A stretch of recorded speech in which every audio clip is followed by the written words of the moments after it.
Hello, नमस्कार दोस्तों। नमो बुद्धाय, जय भीम। आज हम महान चक्रवर्ती सम्राट अशोक के अभिलेख या शिलालेखों के बारे में या स्तंभ लेख, गुहा लेख, उनके बारे में संक्षिप्त जानकारी लेंगे। यह वीडियो सिर्फ जानकारी के दृष्टिकोण से बनाया जा रहा है। इस वीडियो का मतलब किसी जाति, धर्म, राजनीति या किसी मजहब या किसी की धार्मिक भावनाओं को आहत करने से नहीं है। तो अब हम सम्राट अशोक के जो अभिलेख हैं उनके बारे में जानने का प्रयास करते हैं कि अभिलेख कहते किसे हैं। अभिलेख पत्थर या किसी कठोर धातु के ऊपर लिखे हुए जो लेख होते हैं उन्हीं को अभिलेख कहा जाता है। और भारतीय इतिहासकारों ने सम्राट अशोक के अभिलेखों को शिलालेख, स्तंभ लेख और गुहा लेख 3 कैटेगरीज में विभाजित किया हुआ है।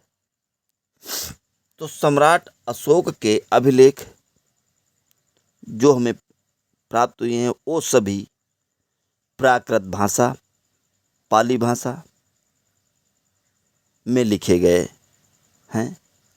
और जब इन अभिलेखों की लिपि वो धम्मा लिपि जिसे ब्राह्मी कहते हैं या खरोष्ठी, अरमाइक और यूनानी है। भारत में सबसे प्राचीन अभिलेख सम्राट अशोक के ही माने जाते हैं और बौद्ध ग्रंथों के अनुसार इनकी संख्या 84,000 मानी जाती है। परंतु अभी तक सम्राट अशोक के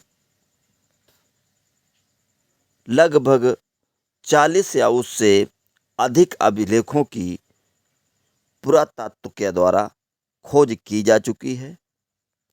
सम्राट अशोक का अभिलेख सर्वप्रथम 1750 ईस्वी में टी.पेन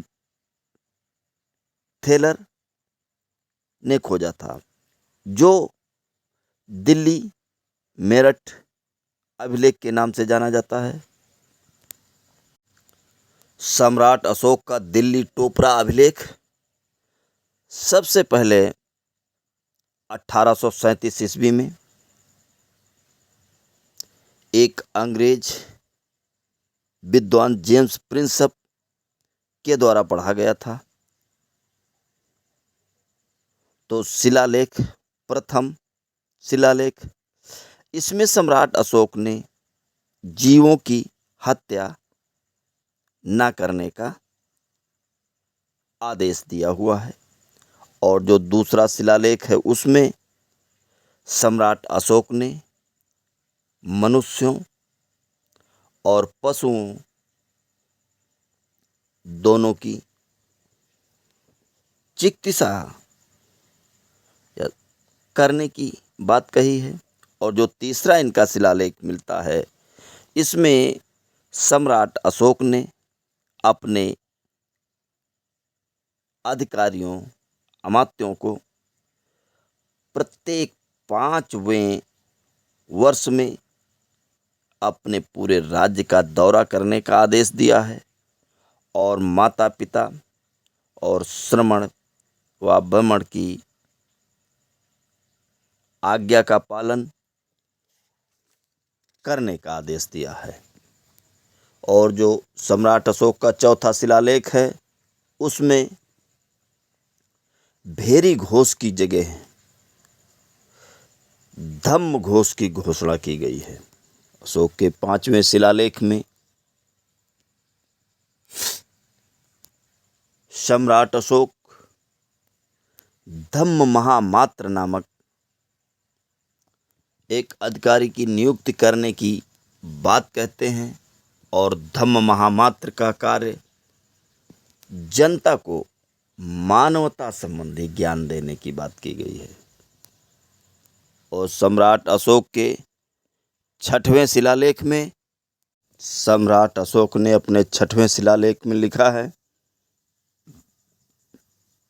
मैं चाहे कहीं भी रहूं, मुझे जनता की हर समय खबर रहनी चाहिए। और उनका जो 7वां शिलालेख है उसमें सम्राट अशोक ने लिखा है, मैं सभी संप्रदायों के प्रति सभी संप्रदाय के सभी लोगों को सब जगह निवास करने की अनुमति प्रदान करता हूँ। और जो उनका 8वां शिलालेख है उसमें सम्राट अशोक ने राज्याभिषेक के 10वें वर्ष से अपने धम्म यात्रा की शुरुआत उरुबेला के बोध गया से की थी। उस तीर्थ यात्रा की जानकारी मिलती है। और उनका जो 9वां शिलालेख है उसमें सम्राट अशोक ने आदेश दिया है कि जो सेवक होते हैं उनके या काम करने वाले व्यक्ति होते हैं उनके प्रति एक शिष्टाचार व्यवहार किया जाए, ऐसा आदेश मिलता है। और जो 10वां शिलालेख है उसमें सम्राट अशोक ने धम्म का पालन करने की बात लिखवाई है। और जो उनका 11वां शिलालेख प्राप्त हुआ है उसमें सम्राट अशोक ने धम्म की चर्चा की गई है। जैसे धम्म जैसा कोई दान नहीं होता है, धम्म जैसी कोई प्रशंसा नहीं है और धम्म जैसी कोई मित्रता नहीं है। सम्राट अशोक ने अपने 12वें शिलालेख में लिखवाया है कि दूसरे संप्रदायों की आलोचना ना करने का आदेश दिया है। और जो उनका 13वां शिलालेख है उसमें सम्राट अशोक ने ये शिलालेख इनका सबसे लंबा है और इसमें कलिंग युद्ध का वर्णन भी मिलता है। इसमें कहा गया है कि पियदसी सम्राट अशोक ने अपनी धम्म नीति से 600 योजन 8640 किलोमीटर तक धम्म विजय प्राप्त की थी। और जिन राजाओं ने इस धम्म को स्वीकार किया था वो मिस्र के टालमी द्वितीय, मकदोनिया के एंटीगोनस, गोनटेंस श्रीलंका और दक्षिण भारत के चोल, चेर और पांड्या आदि थे। उन्होंने अपने 14वें शिलालेख इसमें देश भर में खुदवाए गए अभिलेखों की चर्चा की हुई है। और इनके अन्य अभिलेख है, जैसे मास्की का अभिलेख है। यह अभिलेख आधुनिक कर्नाटक के रायचूर जिले में स्थित है और इसमें सम्राट अशोक ने स्वयं को बुद्ध शाक्य कहा है। और इसी अभिलेख में सम्राट अशोक का नाम अशोक भी लिखा हुआ है। इस अभिलेख की खोज बीडेन के द्वारा 1915वीं ईस्वी में की गई थी। बाबरू या बैराठ अभिलेख, इसमें सम्राट अशोक का यह अभिलेख जो है राजस्थान के जयपुर जिले में है और इसमें सम्राट अशोक का नाम पियदसी, प्यारा दिखने वाला, लिखा हुआ है। इसी अभिलेख में बुद्ध धम्म व संघ का भी उल्लेख है। यह अभिलेख की खोज कैप्टन बर्ट ने 1840 ईस्वी में की थी। और जो नेतूर अभिलेख है, सम्राट अशोक का यह अभिलेख कर्नाटक के मैसूर में है और इसमें सम्राट अशोक का नाम अशोक लिखा हुआ मिलता है। एक सम्राट अशोक का गुर्जरा अभिलेख है। इसमें यह अभिलेख मिलता कहाँ है? मध्य प्रदेश के दतिया जिले में मिलता है। इस अभिलेख में सम्राट अशोक का नाम अशोक लिखा हुआ है। एररगुडी अभिलेख,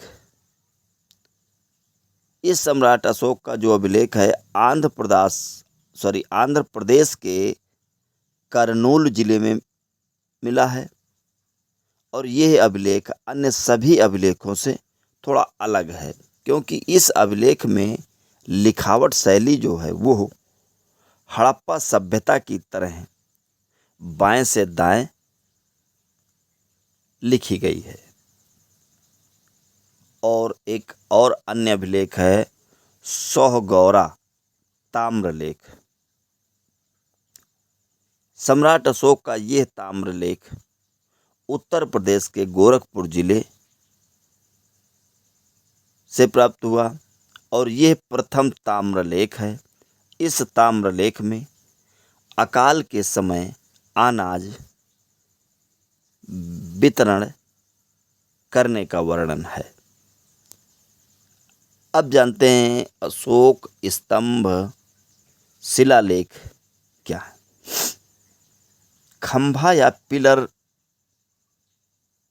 पर लिखे हुए लेखों को ही स्तंभ लेख कहा गया है। तो पहला है दिल्ली मेरठ स्तंभ लेख। सम्राट अशोक के इस अभिलेख की खोज 1750 ईस्वी में स्टीफेन थेलर ने की थी। यह स्तंभ लेख मूल रूप से उत्तर प्रदेश के मेरठ जिले में था, जिसे 13वीं शताब्दी में फिरोज शाह तुगलक के द्वारा दिल्ली लाया गया था। और दिल्ली टोपरा स्तंभ लेख, सम्राट अशोक के इस स्तंभ लेख को कैप्टन पेलियर के द्वारा 1750 ईस्वी में खोजा गया था। मूल रूप से यह स्तंभ लेख हरियाणा के अंबाला जिले के टोपरा गांव में था, परंतु इसे भी फिरोज शाह तुगलक अपने शासनकाल में दिल्ली लाया था। इस स्तंभ लेख में सम्राट अशोक के सभी स्तंभ लेखों की उत्कीर्ण करवाया गया है और ये सम्राट अशोक का अंतिम अभिलेख भी माना जाता है। सांची स्तंभ लेख। सम्राट अशोक के इस स्तंभ लेख में महामात्रों को संघ में लड़ाई झगड़े को रोकने का आदेश दिया गया है और यह स्तंभ लेख मध्य प्रदेश के रायसेन जिले में स्थित है। सारनाथ स्तंभ लेख। सम्राट अशोक के इस स्तंभ लेख की खोज 1905 ईस्वी में आरएल स्टाइन के द्वारा की गई थी और यह स्तंभ लेख उत्तर प्रदेश के वाराणसी जिले में स्थित है। इसमें भी धम्म महामात्रों को संघ में लड़ाई झगड़े को रोकने का आदेश दिया गया है। कौशाम्बी स्तंभ लेख। सम्राट अशोक के इस स्तंभ लेख की खोज सन 1834 ईस्वी में टीएस वेट के द्वारा की गई थी। मूल रूप से यह स्तंभ लेख कौशाम्बी में था, परंतु मुगल बादशाह अकबर ने इस स्तंभ लेख को कौशाम्बी से इलाहाबाद के किले में रखवाया था और इसी स्तंभ लेख को रानी स्तंभ लेख के नाम से भी जाना जाता है, क्योंकि इस स्तंभ लेख में सम्राट अशोक की रानी कालुवाकी के द्वारा दान दिए जाने का उल्लेख है। इसमें सम्राट अशोक के पुत्र तीवर का भी उल्लेख किया गया है। रोमन देई स्तंभ लेख। सम्राट अशोक के इस स्तंभ लेख की खोज सन 1896 में फिहरर के द्वारा की गई थी और यह स्तंभ लेख नेपाल के तराई क्षेत्र में स्थित है। इस स्तंभ लेख में सम्राट अशोक ने धार्मिक करवली को माफ किया हुआ है। या कहना चाहिए कि वहाँ पे के लोगों को टैक्स, कर को 1/8 भाग कर दिया था। कहने का मतलब जो कर लेते थे उसके 8वां भाग ही कर दिया था।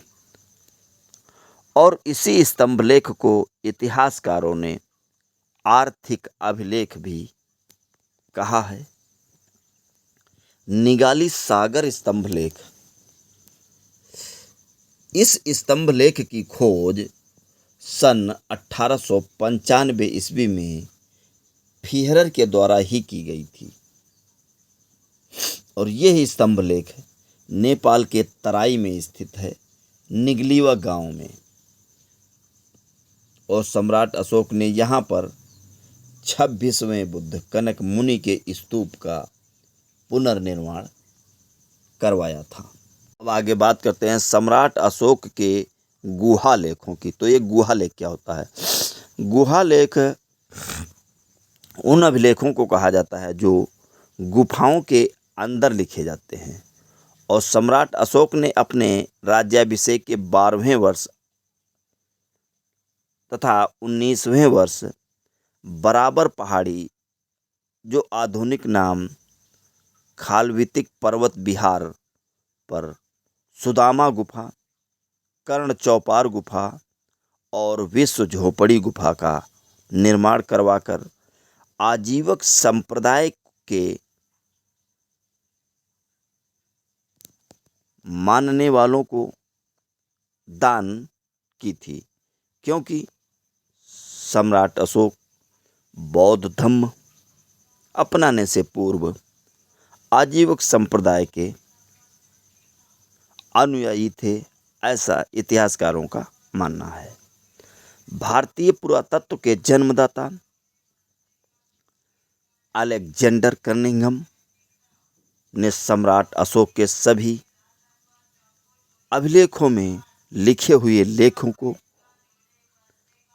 कार्पस इंस्क्रिप्शनम इंडिकरम के नाम से 1869 में प्रकाशित करवाया था। धन्यवाद।